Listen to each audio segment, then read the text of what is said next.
be. I'll make you better. What's up, guys? It's your girl Lekia LaNae, and I am back with another video. Gosh, that. In today's video, I am going to be talking about my 2019 MEPS experience. I went to MEPS on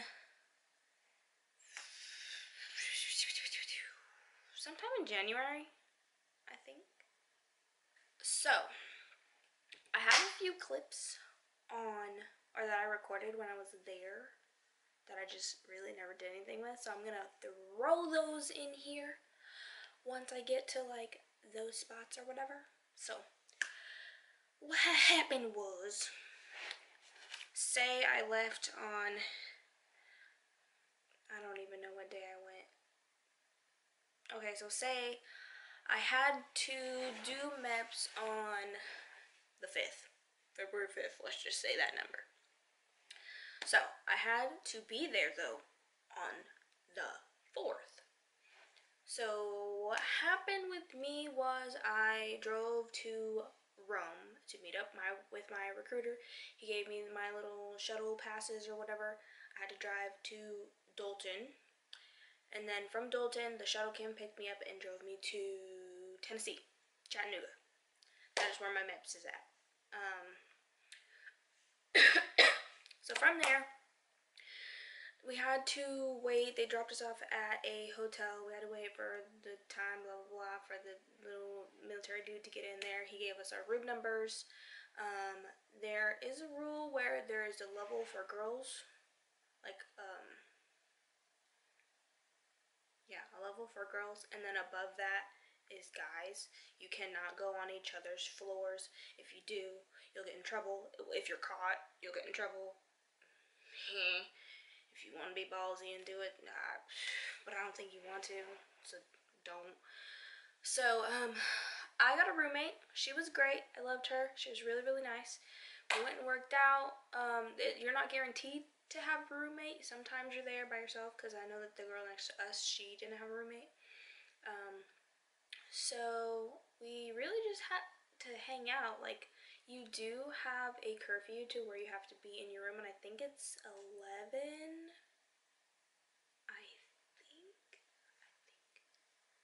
I think it's 11. And then they also give you like these little tiny tickets,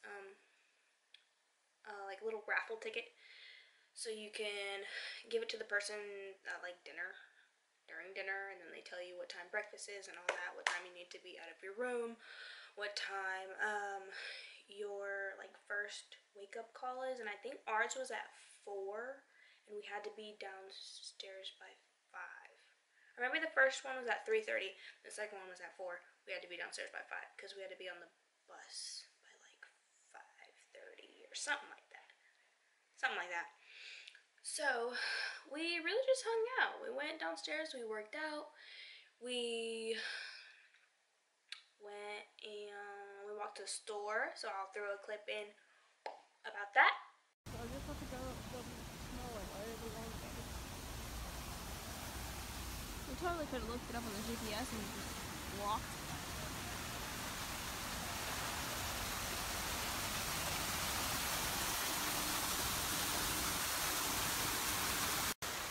So me and my roommate are walking to the store. It is freaking freezing outside. This is Erica. Cops on deck. We're walking to the store, and it's like 34 degrees outside.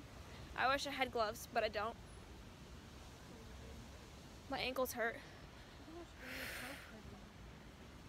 We worked out and then decided to walk a freaking mile to a store.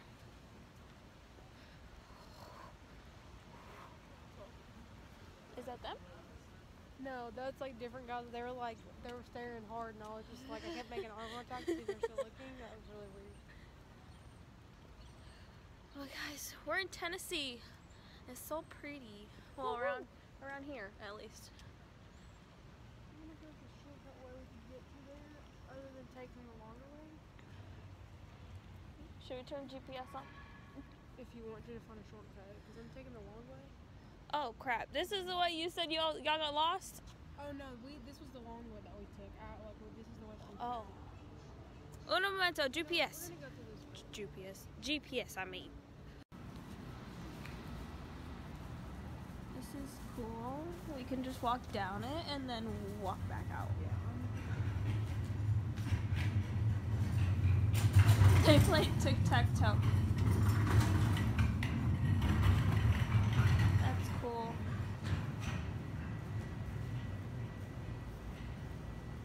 Oh my god, Bob Marley! That's cool!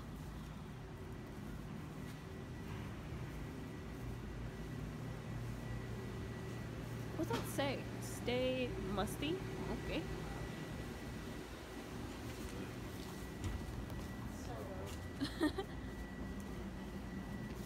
There that was. And then after that, we went back up to the room. Decided to eat. She had to drop weight, so she ended up leaving me at dinner all by my lonesome. That's okay though. Here's what I had for dinner.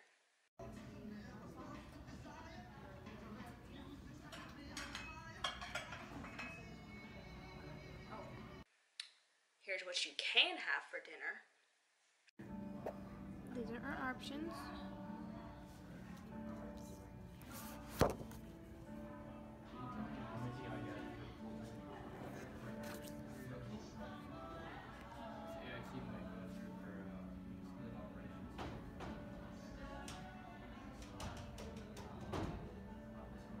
Oh, there's people in there.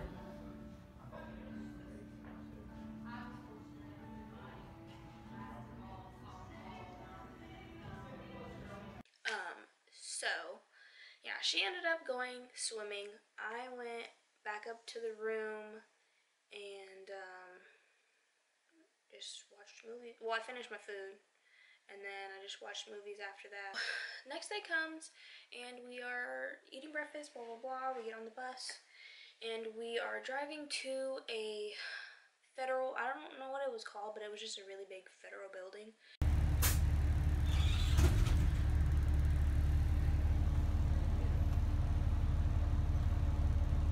Everybody come on in, don't forget anything in the bus. Follow me. To where your phones had to be off. If you have a smartwatch, or smartwatch, Apple Watch, whatever those, you cannot have it on. Which I saw this guy have it on, so I was like, why did I have to take mine off? Whatever. But yeah, so they say that you can't have it because they don't want you on the phone while you're there, blah blah blah. So they have you walking through like all the detectors, take your belt off, blah blah blah, like airport security. And then they have you go upstairs and put all your stuff, if you the bag that you brought to the hotel with you, you have to put that in like this cubby room thingy. It is locked. They end up locking it after everybody's out, so your stuff's not gonna get stolen or anything. From there,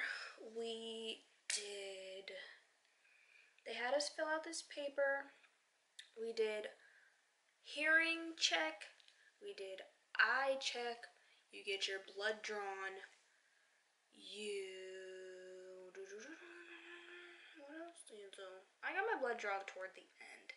But they have you go into this room and they give you a breathalyzer while you're in the room. They have you fill out more stuff while you're in the room. They do this like little PowerPoint. They talk to you about like if you don't think you're gonna pass your drug test, don't try and go through. If you have any like hesitation, blah blah blah, on whether you're not going to pass your drug test or not, just to end up telling the doctor you don't feel good so you can leave. Because if you go and you end up failing your drug test, then you're completely done. Like you can't join at all. No branch. Like you're disqualified because you had multiple chances. Like they gave you multiple chances to just be like, no. And you sign a paper saying like you're drug free. Yeah. Within like 60 days or something like that. So it just can't be in your system when you're there. If you know you're not gonna pass, don't friggin' go through. Don't go to the doctor. Tell them my stomach hurts, and they will send you home. They're not gonna lock you in there, nothing like that. They're not gonna be like, oh no, you can't leave. They're just gonna be like, okay, is someone picking you up? Yeah, all right, bye. That's what's gonna happen. So, I don't think anybody didn't pass in the group that I was with. There was like 25 people there maybe when I was there, so it wasn't like super packed like I thought it was gonna be. So yeah, they just talked to you about that. They talked to you about you have to do a new medical paper. So you do one with your recruiter, then when you get there you're gonna have to do another one. Make sure that you know like what you wrote on that first one so you can match up it on the one at MEPS, because if they see that there's differences, they're gonna be like, why didn't you tell your recruiter that? Is that new? Were you lying? Are you telling the truth now? We don't want you. But yeah, so just remember what you put on this one so you can match it up. All that, because they're going to give you this whole folder and they're going to be like, you can't look in it. Don't look at it. We're doing one paper at a time, blah, blah, blah. I did sneak a little peek because I was like, oh. But yeah, so, yeah, you're going to do that. They're going to have an officer come in and talk to you. And that was just about really regular stuff, same old stuff that the recruiter talks to you about too, and stuff about sexual harassment, and if you feel like you're being treated a certain way, how that's really, really big in the military.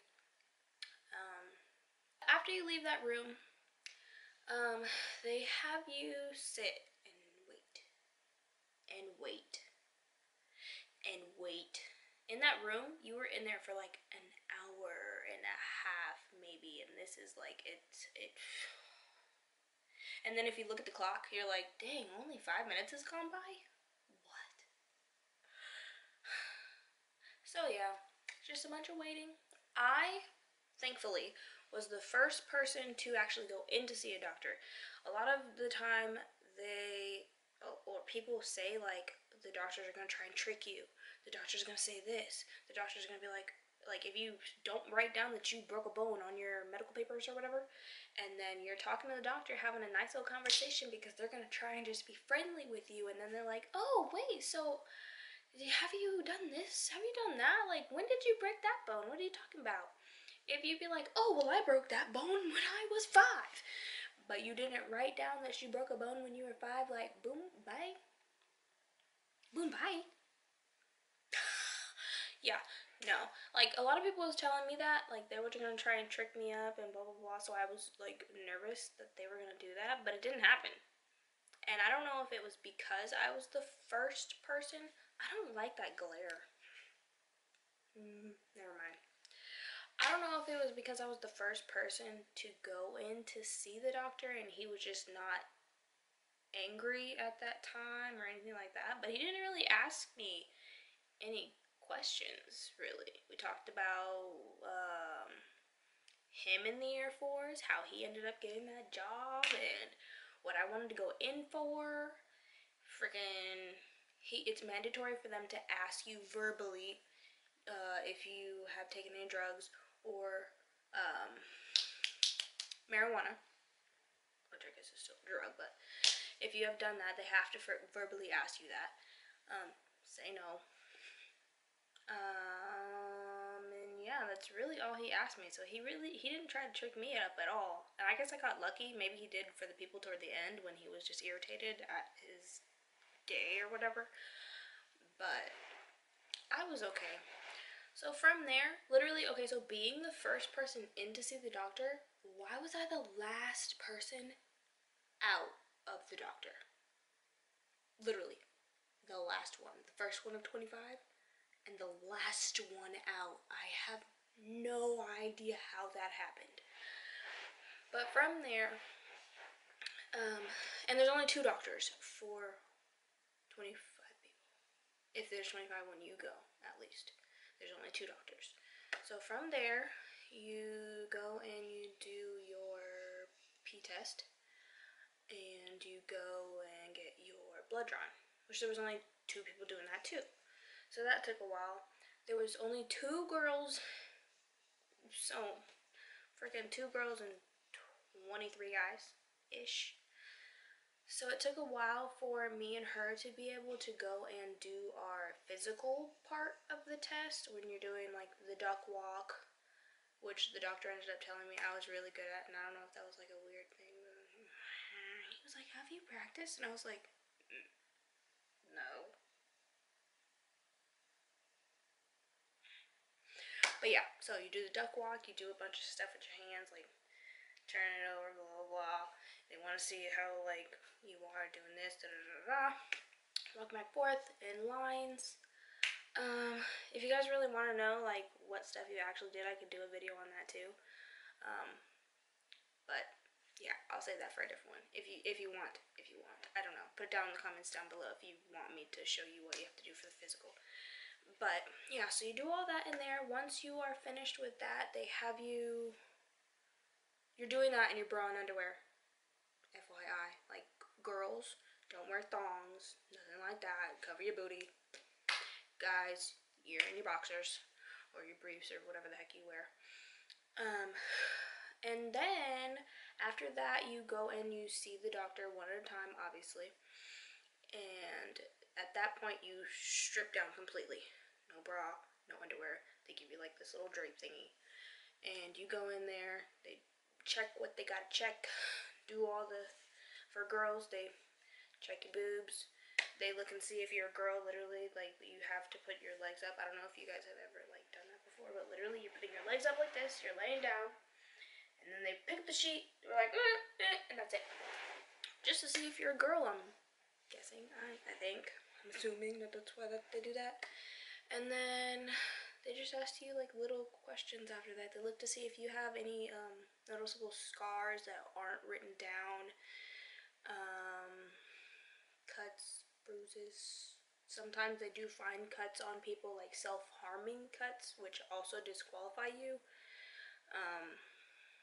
And yeah, that's all I did in there. From there, that's when you find out whether you passed or failed your physical. Your doctor will tell you, "Oh, well, congratulations," or "No, congratulations." So from there, I had to wait still. Actually, no,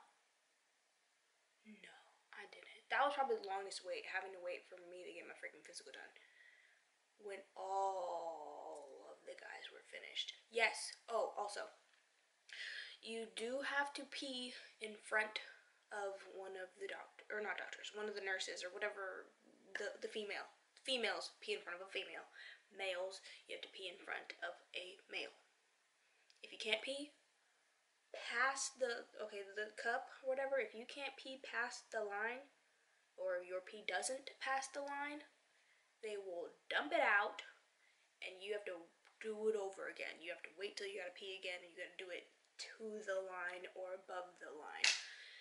There was a guy there when I was there that he peed and it wasn't enough, so they were literally having him walk around the whole freaking like hallway and drinking a bunch of water till he could pee again, and it literally took forever. But yeah, so that was my longest waiting to the physical. From there, I went through my contract, I think, which was wrong because I was supposed to be in there as E3 and they had me in there as E1, and I guess they had to do stuff with like my transcripts and stuff. So with your transcripts, if you have 45 or over credits, college credits, you were able to go in the Air Force as an E3. So that's what my stuff had to be fixed and all that, make it a contract, 4-year contract for me. And then they have you do the longest freaking survey, like, so I waited for that. I had to take a personality test, which is, I did that at the end. It was like 150 questions or something like that, of just like, would you rather do this or would you rather do this? Like, it was, I don't really know what it was for. But that's really how it was. Would you rather steal, or would you rather friggin' save your mom? Like, it was weird. It was really, really weird. Or which one would you most do? If neither of them made sense, you really just clicked one. That's what I did, at least. And then from there, you have to make sure that you can lift like this 10, I don't know how much weight that is, but you have to lift this thing over your head. You have to make sure you can lift it over your head to be qualified for certain jobs. The guy in there did help me out with that though. Like, he was like, I'm not gonna let you drop it on yourself. So I was like, okay, cool. So I did that. It was all good after that. And then they're pretty lenient on what you do, like at the hotel in the beginning. It's cool. Like, there's TVs in there, there's a pool table in there, there's video games in there. Like, you can just go and chill and hang out if you want to with all the other people that are going to be going with you to MEPS the next day. I didn't hang in there. There was a mandatory meeting that you had to go to at 8 p.m. I believe, just talking to everybody again about what you're gonna do the next day. It was pretty okay. I don't know why I was nervous to go to MEPS, but really you don't have to. You don't have to be nervous. There's really nothing to really be afraid of. There's not people yelling at you. Nothing. Well, at least me. There was no one yelling at me. I didn't hear anybody yelling. Like, these people were really, really nice, actually. They gave it to you straight. There was like a tiny bit of time when you first go into that room where you're sitting for an hour during that little presentation PowerPoint thingy, where they're like, well, we're not recruiters, we don't care what you're here for, like, numbers isn't a thing for us, having a quota or whatever. But if your recruiter told you not to tell us this, or not to tell us this, or not to bring up this, like, it's super important. And they're like, this is for you, this is for your life, this is not for your recruiter, blah blah blah. So if Jimmy over here freaking has a problem and he's unconscious and blah blah blah, blah and he broke his leg, like, him breaking his leg, that's all right, we can fix that. And then he was like, if we go to the hospital and we just still don't know why he's not awake, why he's not breathing, blah blah blah, we can fix that too. You gotta put a trach in there, get him a breathing machine, which is alright. Which is alright. But if we go into his chart and we don't see anything that has to do with like breathing problems or anything like that, then we have to dig deeper. And he's like, when you dig deeper, you have to go into all their other medical stuff that they didn't put into this chart. So he was like, if we go into this medical chart and it says that when you were 6 years old, you had an asthma attack, but you didn't tell us that, then little Jimmy or George, I don't remember what name I just said, Johnny, I don't know, dude over there is in trouble now because he didn't let them know that when he was 6, he had an asthma attack, which is... He was like, well, I never had an asthma attack, da, da, da, da, da. Or after that one asthma attack, it never happened again. The guy was like, it doesn't matter, blah, blah, blah. Like, it needed to be said. So once they actually finish fixing you up and all that, they're kicking you out because you didn't tell. They said it's called, discharge, you're withholding. That's what you're doing. You're getting discharged because of withholding your medical information and lying. Yeah, they're gonna say you lied. Lying, withholding. Same old, same old. But yeah, so that's how my MEPS experience went. If you have any questions on anything that I've said in this video, please put it in the comments down below. If you liked this video, if it was informative for you, well, I wish it was, because, or I hope it was, I mean, give this video a thumbs up. If you have not already, go ahead and subscribe. yeah, I'm trying to freaking get up to 200 subscribers, and I know that's mediocre to some of y'all, but I feel like it'll be a lot for me. You know, I need a goal. I want to have 200 subscribers by the time I'm through with BMT, which I'm not going to tell you when that is, but by the time I'm done, so soon. Come on, guys, let's go. Yeah, the sooner the better. Yeah. But yeah, if you have any questions, please put them out in the comments below. My Instagram and Snapchat are also in the description down below. If you have any questions, just hit me up on there or in the comments, whatever. I write back. I have nothing else to do, really. So I'll write back pretty quick. And yeah. Love you guys.